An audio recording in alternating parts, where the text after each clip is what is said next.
রিঙ্কি দাস। তো আমি করেছি সল্ট অ্যানালাইসিস।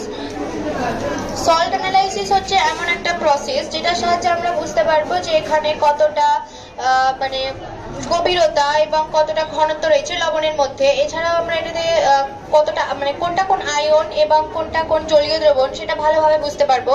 তো এটা হচ্ছে একটা জলীয় দ্রবণ। এটার সঙ্গে যদি আমরা K4FeCN6 মানে একটা পটাশিয়াম ফেরোসায়ানাইড মেশাই, একটা ইনঅর্গানিক কম্পাউন্ড, তাহলে এটা একটা চকলেটের মতো কালার আসছে, যেটার নাম হচ্ছে কপার ফেরোসায়ানাইড। এবং এটা থেকে আমরা বুঝতে পারছি যেটা CuSO4 উপস্থিত রয়েছে, কপার সালফেট, এবং Cu2+ উপস্থিত রয়েছে। এটা আরেকটা জলীয় দ্রবণ। এটার সঙ্গে যদি আমরা K4FeCN6 আবার মেশাই,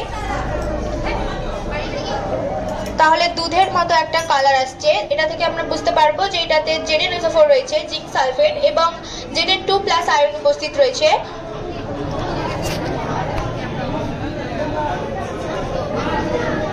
এটা আরেকটা জলীয় দ্রবণ। এটার সঙ্গেও যদি আমরা আবার K4FeCN6 মেশাই, তবে একটা নীল কালারের মতো বর্ণ আসছে, যেটা থেকে আমরা বুঝতে পারবো এটাতে FeCl3 রয়েছে, ফেরিক ক্লোরাইড, এবং Fe3+ আয়ন উপস্থিত রয়েছে। আচ্ছা।